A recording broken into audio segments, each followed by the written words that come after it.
राष्ट्रवाद का युग है।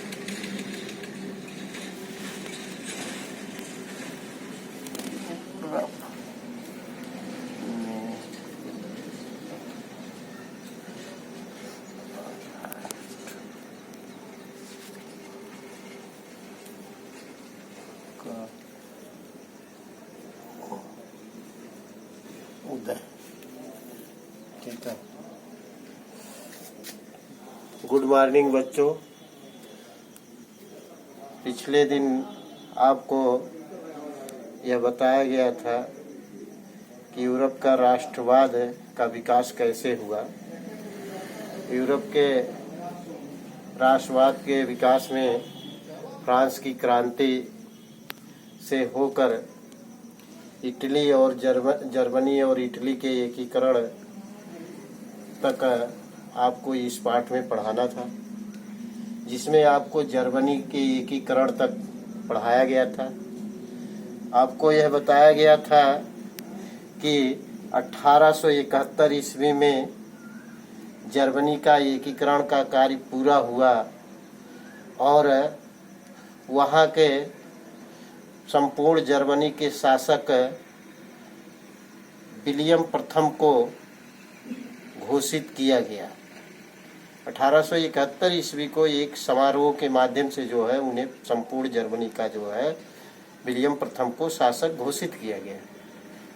जर्मनी के एकीकरण में ऑटो वॉन बिस्मार्क का बहुत बड़ा योगदान था, जो विलियम प्रथम का प्रधानमंत्री था। उसके सहयोग से विलियम प्रथम जो है जर्मनी को एकीकरण करने का कार्य पूरा किया। आज हम इटली के एकीकरण के बारे में आपको बताएंगे। इटली का एकीकरण जिस तरह से जो है जर्मनी कई छोटे छोटे राज्यों में बटा हुआ था, उसी तरह से इटली भी जो है उसमें 7 राज्यों में बटा हुआ था और इटली 7 राज्यों में अलग अलग तरह के शासक और शासन प्रणाली हुआ करती थी, जिसमें इटली के प्रमुख शासक, एक प्रांत के शासक विक्टर इमानुएल द्वितीय थे। विक्टर इमानुएल द्वितीय ने प्रयास किया कि इटली को जो है एकीकरण किया जाए। जिस तरह से जर्मनी के एकीकरण में प्रधानमंत्री बिस्मार्क का योगदान बताया जाता है, ठीक उसी तरह से इटली के एकीकरण में भी जो है यह विक्टर इमानुएल द्वितीय का जो प्रधानमंत्री था काबूर, उसका बहुत बड़ा योगदान है।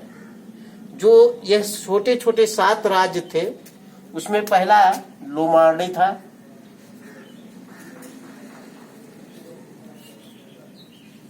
इटली का एकीकरण।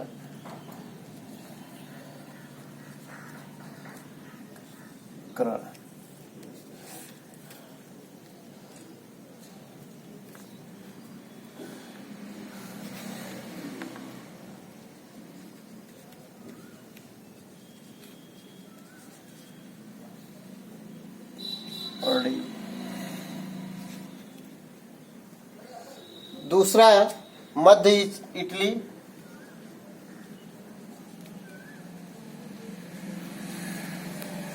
मध्य इटली।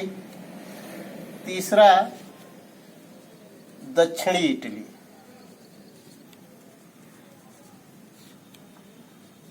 दक्षिणी इटली।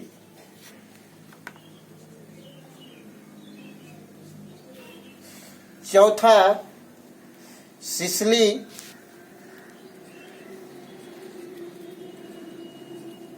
सिसिली। पांचवा नेपल्स। छठा वेनेशिया।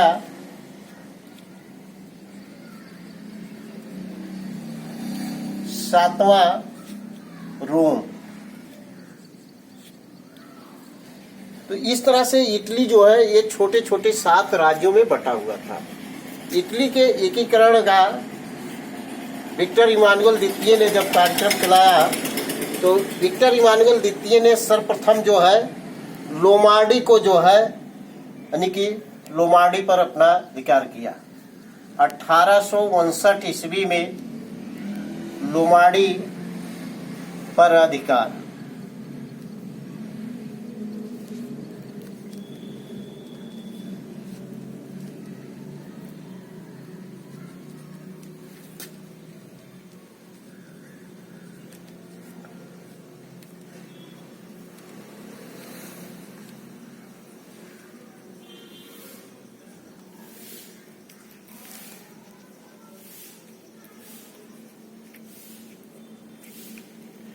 विक्टर इमानुएल द्वितीय उसका प्रधानमंत्री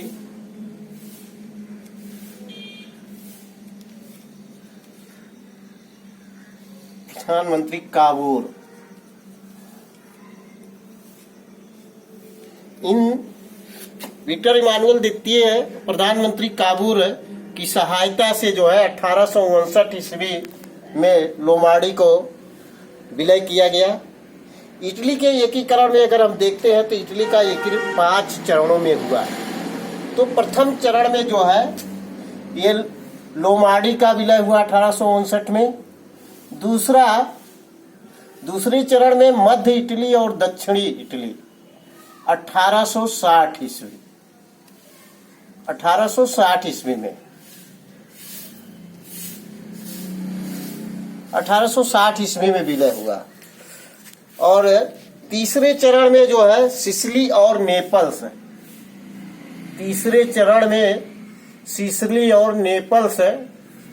1860 ईस्वी में विलय हुआ, इटली में विलय किया गया। प्रथम चरण,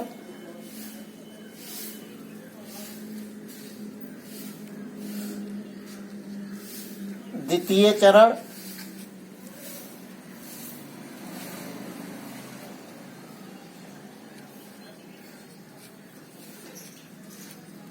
तृतीय चरण।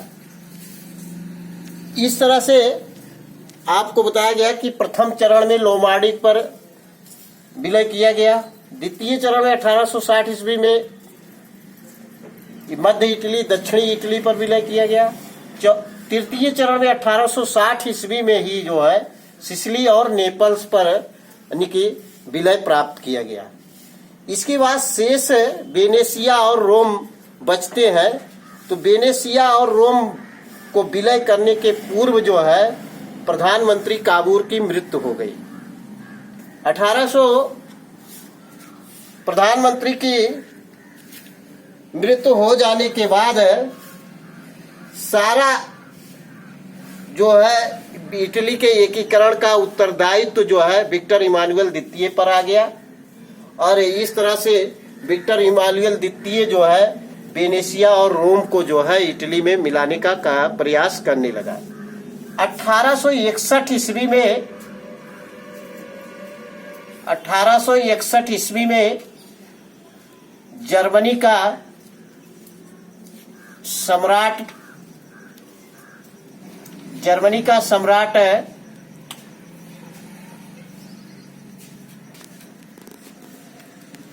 जर्मनी का सम्राट 1861 में जर्मनी का सम्राट विक्टर इमानुएल द्वितीय को घोषित किया गया। उसके पूर्व यानी कि जैसा आपको बताया गया था 5 छोटे छोटे राज्यों को इटली में मिला लिया गया था। 2 शेष राज्य थे जो वेनेशिया और रोम। तो उस बीच ही जो है प्रधानमंत्री की काबूर की मृत्यु हो जाने के बाद इटली के एकीकरण की जिम्मेदारी टोटल विक्टर इमानुएल द्वितीय पे आती है। तो विक्टर इमानुएल द्वितीय चौथे चरण में वेनेशिया को जो है विलय करते हैं। यह 1866 ईस्वी में 1866 ईस्वी में विलय 1866 ईस्वी में वेनेशिया का विलय हो गया। फिर वेनेशिया के विलय के बाद रोम एक शेष राज्य बनता है जो 1870 ईस्वी में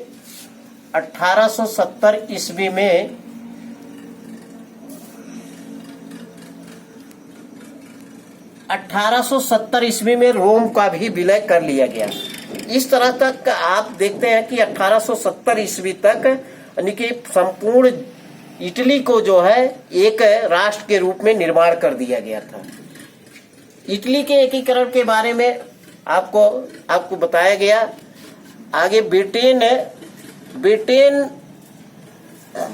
एक राष्ट्र के रूप में अगर हम देखते हैं तो वह ब्रिटेन की क्रांति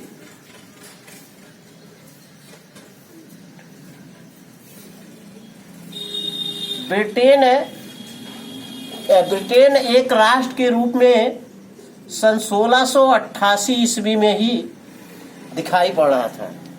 सन 1688 ईस्वी में ब्रिटेन की क्रांति हुई थी और यह विश्व की पहली ऐसी क्रांति थी जो बगैर एक बूंद रक्त बहाए यह क्रांति हुई थी और यह आम जनता के द्वारा यह क्रांति की गई थी।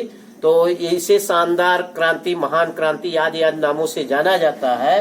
तो ये 1688 ईस्वी में जो है इटली का वैसे एक तरह से राष्ट्र का रूप दे दिया गया था, लेकिन ब्रिटेन में अन्य छोटे छोटे राज्य अलग हुआ करते थे और 1707 ईस्वी में जो है 1707 ईस्वी में उन्हें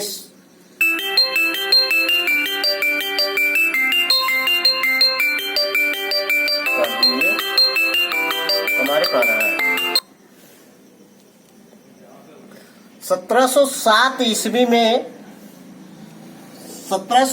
ईस्वी में जो है ब्रिटेन को जो है United kingdom, great of Britain का दर्जा दिया गया। United kingdom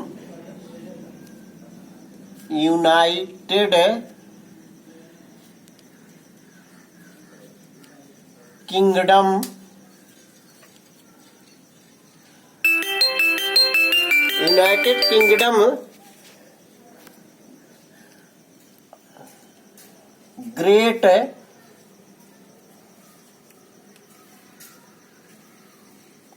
of Britain.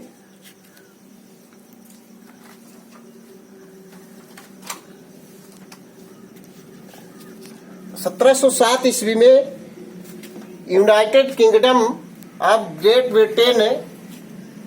Britain का दर्जा दिया गया। इस तरह से जो है ब्रिटेन 1707 ईस्वी में पूरी तरह से एक राष्ट्र के रूप में प्रदर्शित होता है। अब आगे हम आपको यह बताना चाहेंगे कि राष्ट्र की दृश्य कल्पना, ये राष्ट्र की दृश्य कल्पना क्या चीज है। क्योंकि पहले जैसे आज हम लोग वर्तमान में भारत को एक राष्ट्र के रूप में देखते हैं, तो भारत को हम भारत माता के रूप में प्रदर्शित करते हैं।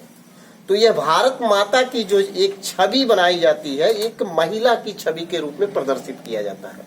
ठीक उसी तरह से यानी कि पहली बार जो है फ्रांस में 1848 ईस्वी में जो है फिलिप बेट ने जो है एक राष्ट्र के रूप की छवि दिया था, जो महिला के रूप में छवि दिया था, जिसे मारियान के रूप में प्रसिद्धि प्राप्त था। और इस मारियान की छवि एक नारी के रूप में जो छवि थी, राष्ट्र की छवि, वह यानी कि चौराहों पर और सरकारी भवनों पर यह अंकित होते थे अथवा प्रदर्शित किए जाते थे। 1848 ईस्वी में फ्रांस की जब संसद चल रही थी, उसके मुख्य गेट पर ही जो है यह मारियान की जो है नारी की छवि के रूप में जो है प्रदर्शित किया गया था। तो यह यानी कि राष्ट्र के छवि के रूप में जो है एक महिला के प्रदर्शित करके जो है हम एक तरह से जो है राष्ट्र को नारी का रूप देते हैं। एक उसमें यानी कि इस तरह से जो है राष्ट्र की दृश्य की कल्पना करते हैं। ये हमारी कल्पना है, अलग अलग है, देशों के अलग अलग है विद्वानों ने जो है उसकी छवि निर्माण की है। तो इसी तरह से यानी कि फ्रांस में जो है ये पहली बार जो है 1848 ईस्वी में 1848 ईस्वी फ्रांस में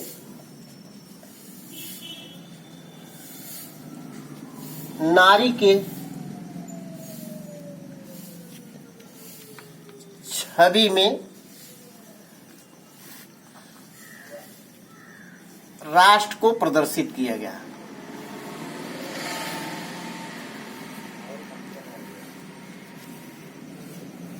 प्रदर्शित किया गया।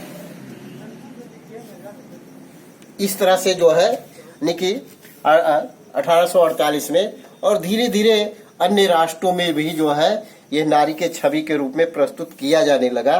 तो बच्चों, यह यूरोप में राष्ट्रवाद के उदय के विषय में बस आपको इतना ही बताया गया है। अब आपको किताब की सहायता से, अगर आपके पास किताब नहीं है तो दीक्षा ऐप में आप जाएंगे और उसे हिंदी मीडियम की किताब ले करके जो है इसके बारे में विधिवत आप अध्ययन कर सकते हैं। और उस दिए गए अभ्यास के प्रश्नों का जो है हम अगले दिन जो है उस प्रश्नों का हल आपको बताएंगे। तो आप लोग से आशा है कि आप इसे पढ़ेंगे, इस वीडियो को देखेंगे, घर में रहें, सुरक्षित रहें। धन्यवाद।